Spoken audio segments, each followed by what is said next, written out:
I'm Max Lopez. This is the Blue Wave. Donald Trump has won re-election as the 47th president of the United States of America after being elected the 45th president of the United States and then losing his re-election bid. This is only the second time in history that a president has gone on to do that in results that are quite stunning. Being that Trump is poised to get somewhere near 313 electoral votes, as well as win the popular vote for the first time in Christ knows how many elections at this point. You got to go back to, what is it, 2004? That the last time the Republicans won the popular vote. Wow, oh wow, did something go terribly, terribly wrong for us last night. This is going to be talked about for years and years to come. People doing an autopsy of the Kamala Harris campaign, where she could have dipped when she ducked, and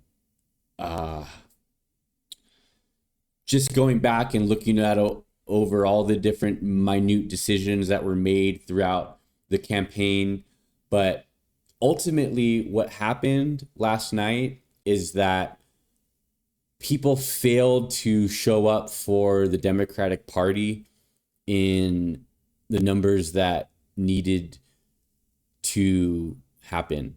Donald Trump, his ceiling was hit in 2020, and that still rings true.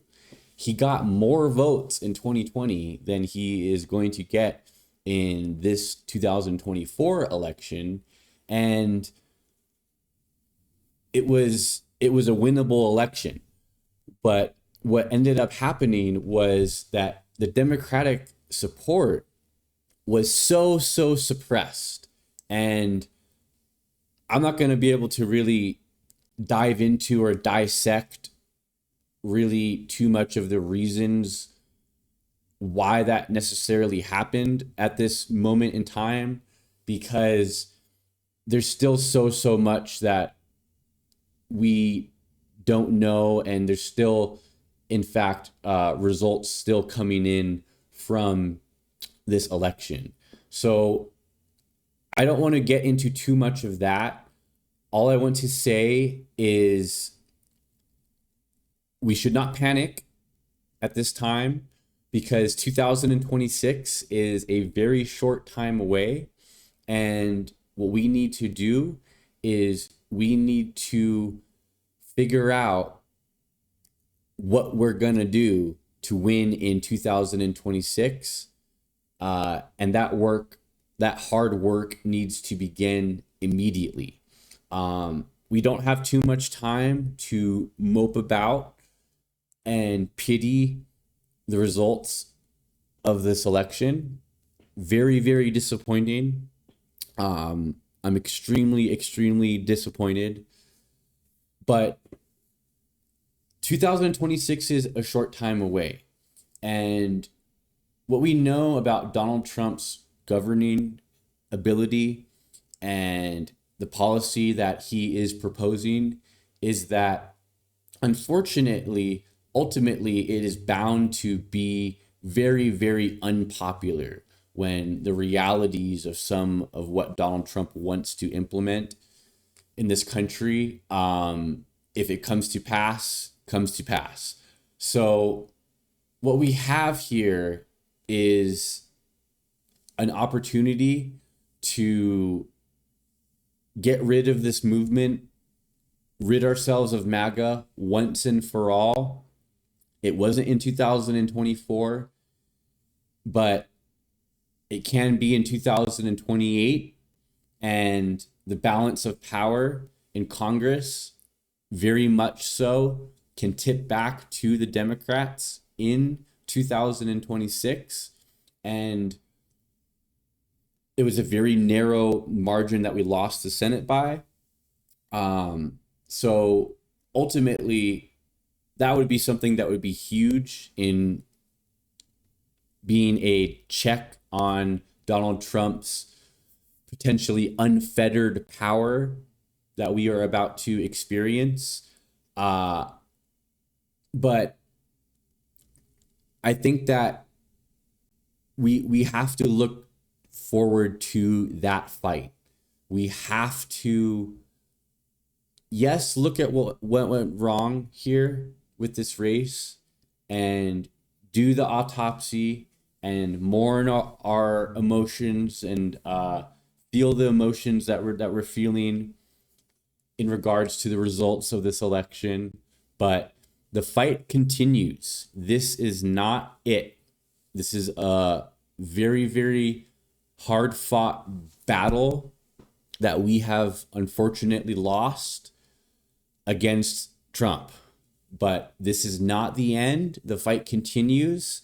The fight will continue on this channel. And I personally will be involved in doing every single thing I can to expose Donald Trump's second administration.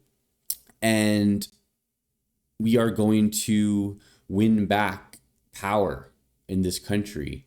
It didn't happen last night. It didn't happen, unfortunately.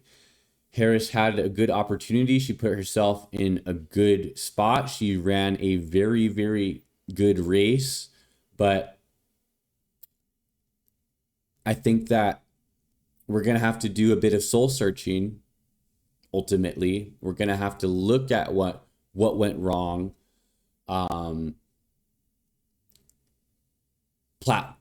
Party platform policies that perhaps didn't excite or didn't engage people, or talking points in general that didn't excite or engage people in the ways that we were hoping or thinking that they were. We're gonna have to look at all that.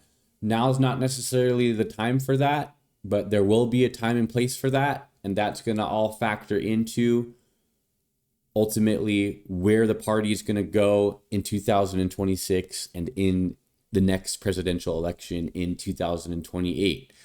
So congratulations to Donald Trump and the Republicans for winning a very hard fought election. I wish Donald Trump luck in leading our country, and I hope that he can somehow, some way, pull our country together and pull the two very, very polarized sides of our very beautiful democracy that are very, very far apart from each other at the moment. Somehow, some way, he can do what he can to pull us together. Unfortunately, I wouldn't bet on that happening, but I hope I'm wrong. I very obviously can and have been wrong about other things in the past. So yeah, it's very, very interesting time here. We're gonna see what happens here in the lame duck session from now until inauguration. Will be very, very interesting, and we're gonna see ultimately if Donald Trump is going to enact his wish for vengeance and revenge against his political enemies. I hope that he can tamper down those sort of wishes that he has, and that the people around him can hopefully keep a tamper on some of his more crazy or fascistic tendencies that he wants to implement. But ultimately, I don't think he's gonna really be able to, because he doesn't have the time or energy, really the energy or wherewithal to even do a lot of what he wants to accomplish. So we again, let's not panic. Let's look forward to 2026. It's going to be a tough few weeks, months, and years, perhaps. But we can do this. We can rid our country of the Republican Party in general. I think that we're heading towards a time where MAGA politics and the Republican Party in general could be completely irrelevant and completely politically inviolable in the next 10 or so years. And it could be where this election win is a lost battle, but how does this play out in the long run? Is this a wake-up call that Americans needed, that somehow, some way, Kamala Harris victory wouldn't have spurred or woken people up, So who knows, right? Everything happens for a reason. I'm a believer of that. And I think that we still have things to look forward to, and the fight is just beginning. So thank you guys so much for watching. Please be sure to like this video, subscribe to the channel, share with someone who's into politics, and I'll catch you guys in the next video. Take care.